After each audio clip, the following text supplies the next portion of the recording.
اسی طرح جو لوگ ان سے پہلے گزرے ہیں، ان کے پاس جو بھی رسول آیا، انہوں نے کہہ دیا کہ یا تو یہ جادوگر ہے یا دیوانہ ہے۔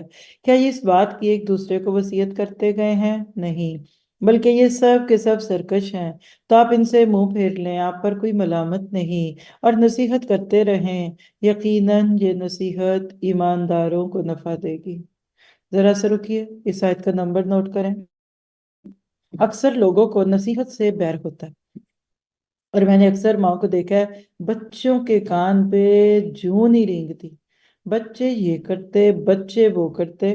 تو یہ آیت نوٹ کیجئے، نصیحت سے پہلے ایمان دیجئے، کیونکہ فَإِنَّ الذِّكْرَ تَنفَعُ الْمُؤْمِنِينَ، نصیحت تو ایمان والوں کو ہی فائدہ دیتی ہے۔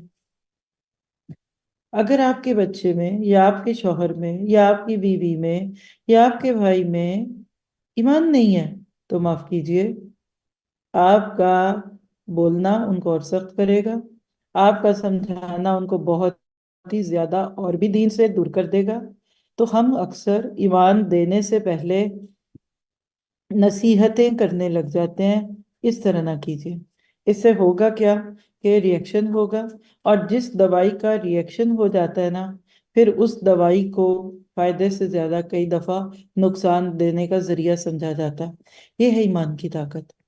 آپ اس دورہ قرآن میں ایٹ لیسٹ اس چیز کو بہت اچھی طرح سمجھ چکے ہیں کہ پہلے ایمان پہ کام کرنا ہے، پھر اس کے بعد عمل صالحات اور باقی چیزیں تو آئیں گی۔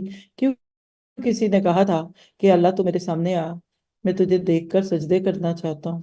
حقیقت ہے کہ جب اللہ تعالیٰ کی معرفت دل میں آتی ہے نا، تو اس کے بعد تو پھر بندہ سیدھا نہیں کھڑا ہوتا، اس کا تو دل کرتا ہے کہ وہ گھوڑے کی طرح اور پھر مویشیوں کی طرح بالکل ہی اللہ کے آگے جھکا ہوا ہو۔